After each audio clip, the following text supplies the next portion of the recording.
stand up, because tomorrow, well, today it's Jamari. Tomorrow can be your kid or your grandchild. That's right. So get your ducks in a row.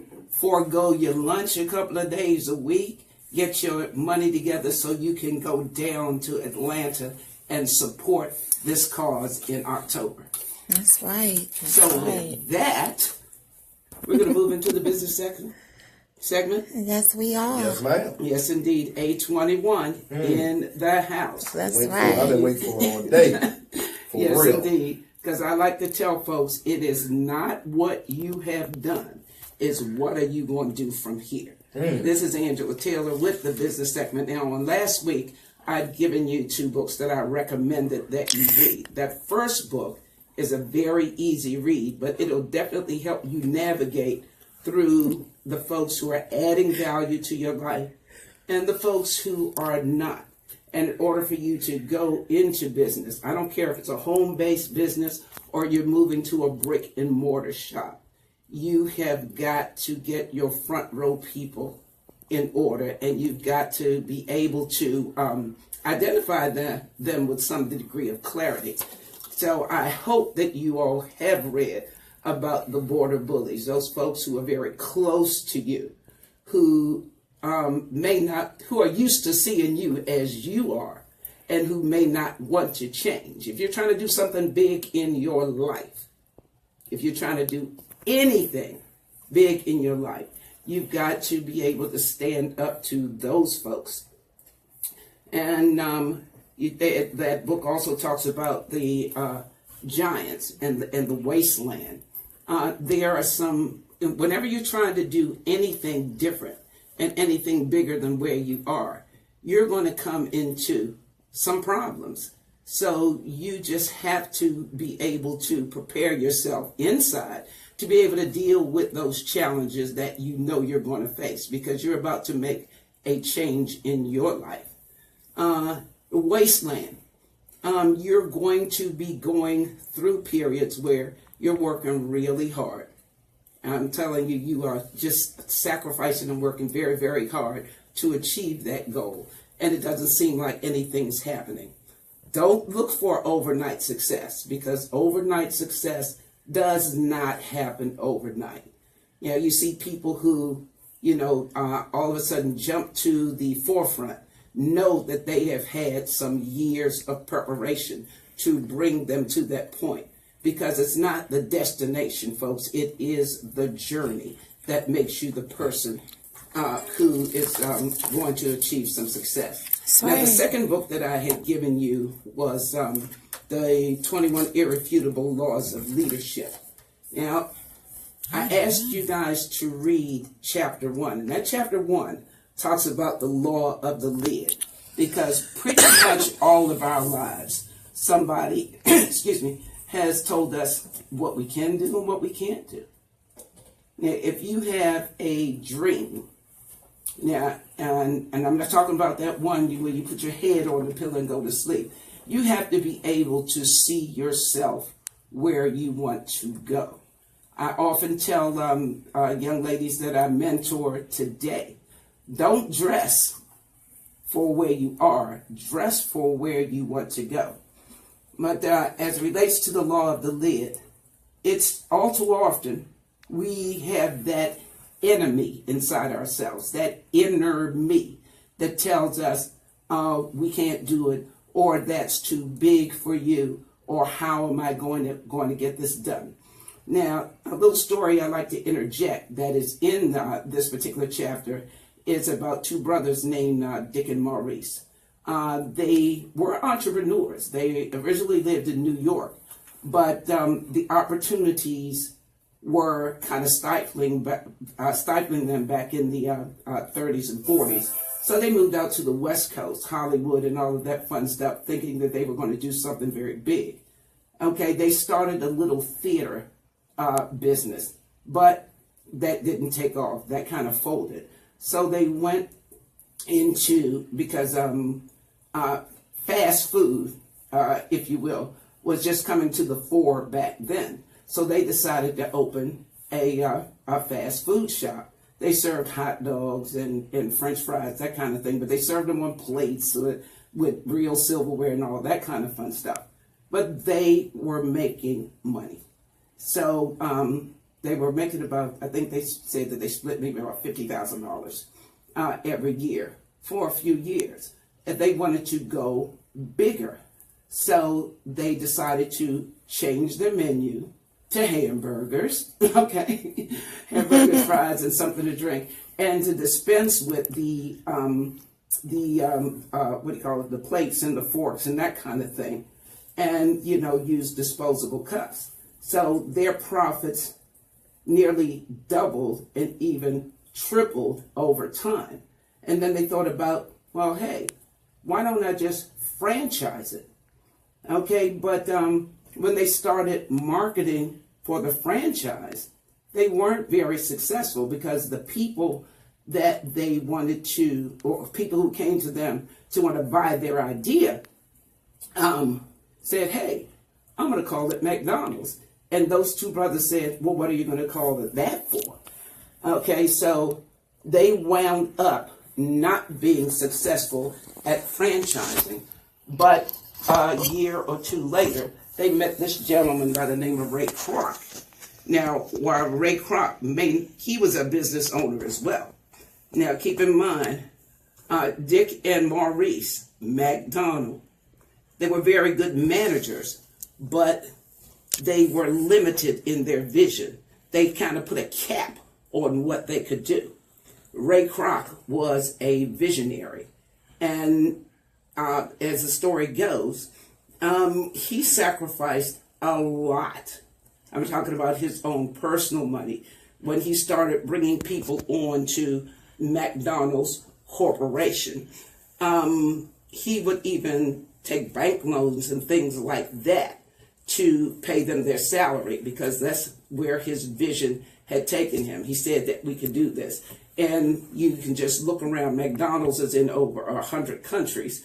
And those 10 franchises that Maurice and his brother tried to sell, Ray Kroc has got maybe over 21,000 of those. So he had bought them out. This was early on. He had bought them out for $2.7 million. And he made sacrifice after sacrifice after sacrifice because he had a vision. He saw himself as to where he was going to be, not to where they are. I mean, where he was. So I'm saying all that to say is don't limit your potential. Don't limit your potential because in order to do big things, you're going to have to change your mindset. You're going to have to prepare yourself. You're going to have to read. You're going to have to learn how to be that Ray Kroc. And the 21 Irrefutable Laws of Leadership, I would just encourage you to read that chapter and marinate it on it for about 21 days. That's A21. 21 days. So you can kind of internalize that, break it down in your own mind's eye. Because again, every single solitary person out there who's got a set of ears listening to this broadcast has a seed of greatness planted inside of them. It's just a matter of whether or not you want to cultivate that seed. And this book, The 21 Irrefutable Laws of Leadership, Chapter 1, The Law of the Lid, is step 1 that will make you well on your way to do whatever big thing you want to do in your life. So with that, I'm going to turn the microphone back over to you, Phil. But I want to bounce back to, so Ray Kroc wasn't the original owner. Absolutely not. I heard it was a movie about this story that you're telling us about the, establishing McDonald's. Yeah. But I didn't know that because it was always Ray Kroc. But I think what it was his marketing, like you said, was just totally different. And his vision, as far as franchising, was totally different. Exactly. We want to put this same thing all over, But I didn't know that. That's an interesting story. Yeah, but the McDonald's brothers were very good managers, but they were not very good leaders. And I will tell anybody, if you're trying to get people to follow you into anything, you've got to demonstrate those qualities of a leader.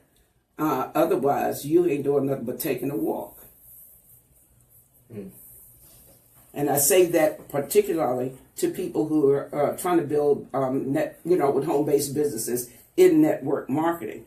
If you don't change your mindset, if you don't change yourself, if you don't make yourself a person that people want to be around, nobody's going to want to be around you. So you got to work on yourself. And like I said, you have to build your own self up. And oftentimes you got to be your own best friend, because when you're trying to make a change, and that's whether in your personal life or your professional life, people are not going to like it because they're not used to you being different.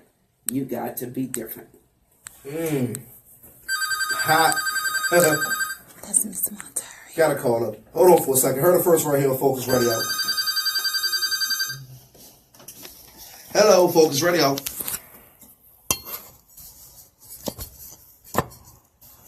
Hello? Hello, this is Monteria Robinson. Monteria Robinson, how you doing today? Hello, Monteria. How are you? Well, that's good stuff. This is Angela Taylor, and I'm sending arms around you from the state of Maryland. Thank you so much. I received that. Amen. I need all the hugs I can get. You got him. You got Thank him. you. Yep. We were, just before you called, Ms. Robinson, we were just talking about A21 and just letting people know that it's not all about business. It's about changing that mindset. And also, that's what we're doing with Jamarian's case. You know, that's what we do here on Focus Radio. Want to say thank you for taking the time out, for even reaching back out to us in a timely fashion like you did, and letting us be part of, your support team and your movement. So we were talking about changing that mindset, and that's one thing that we're trying to do, to bring awareness, to let people, also letting people know that this is going on all around you, and it could be you. Like it was for, Miss Robinson and Mr. Harrison and, our other parents. So that's what we're doing, just, bringing awareness. We want to thank you. We want to introduce you to Focus Radio. And we're going to let Mrs. Angela Taylor finish up so you don't go anywhere, and you'll be on in about 2 minutes. Okay, great. Thank you. Okay. All right. That's super good stuff. I don't even want to take a piece of her story because I think, too, that everything kind of ties in together. Because as I said before, it could be any one of us. It could be me. It could be Black Rose. It could be you tomorrow. But until we stand up and make folks accountable for their actions, nothing is going to change from us. So we've got to change our thinking. And we've got to be more proactive as opposed to being reactive. Right. Yeah. We have absolutely positively got to do that. And again, that is applicable to your personal, your professional, or even your business life. All of the stuff that we're sharing with you today through A21 is something that you can use in every aspect of your life. You've just got to make up your mind that you're going to do it. Because I often tell the children, if you think you can, you can. If you think you can't, you are probably right as well. So, Mrs. Taylor, you get powerful. I can't wait. He act like this new from her. Every Saturday is something different. That's why these people got to tune in. We're giving you these diamonds. Yes. We're giving you these diamonds on Focus Radio, so you got to tune in. And next we taking it to the streets. Yes, we're taking it to the schools. We're taking it to these events. Yes. We're taking it down there with Miss Robinson. Yes. With this whole that's the first thing. Yeah. Attitude and mind frame. Attitude is everything. And it got to be a routine. Yes, indeed. Turn it to your lifestyle. Exactly. Positive every day. Make it a habit. Like on my Instagram that Black Rose was so kind to set up for me. Oh, she set up. Can I get an I'm just playing. I drop a nugget a day because it's the little things that make the big differences in your life. And I had visited my sister, who is, which she's not going to be around here much longer.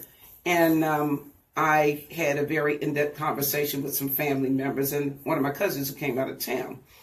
And I had talked to one of my neighbors, and her son is a person who I'd mentored for pretty much all his life.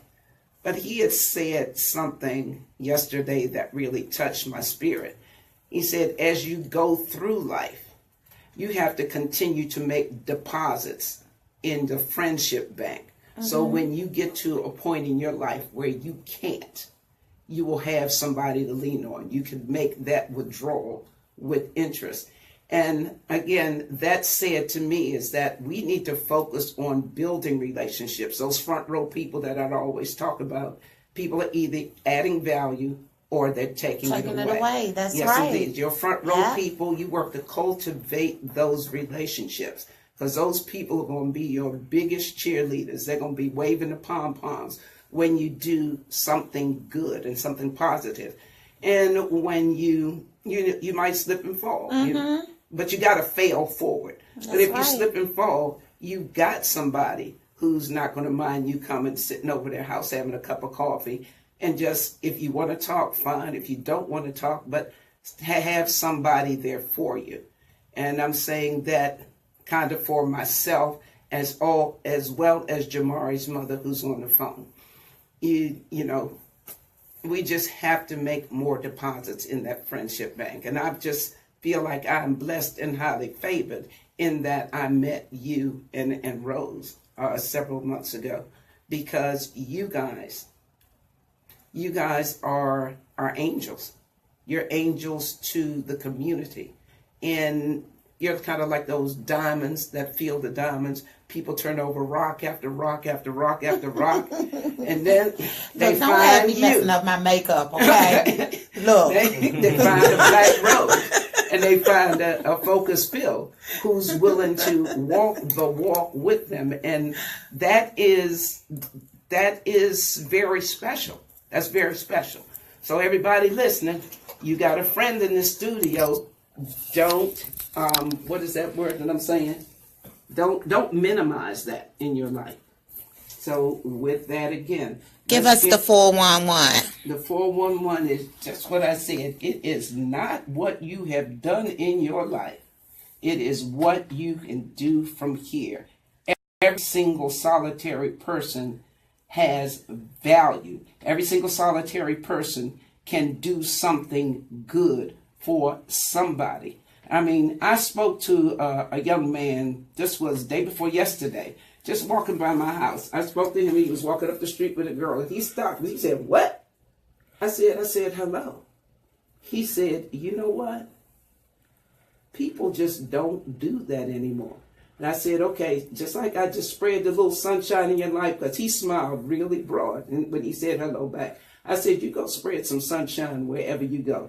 And I encourage each and every one of you guys to do that each and every day, because a smile is very disarming. Look people in the eye when you talk to them, because that shows them that you respect them and you greet them. And those little things, those little habits can make a big difference in somebody's day. And it can make a big difference in yours and other people's lives. So that's my 411 nugget, second nugget for today. So you all have a super fantastic day, because I intend to. That's right. Heard it first right here on Focus Radio with Angela Taylor and the business segment. Look her up on Facebook and also IG. Tell a friend to tell a friend. Download this free app, Hustle Firm Radio. We are getting ready to get into an exclusive interview with Monteria Robinson, the mother of Jamari Robinson. And call-in number is 301-477.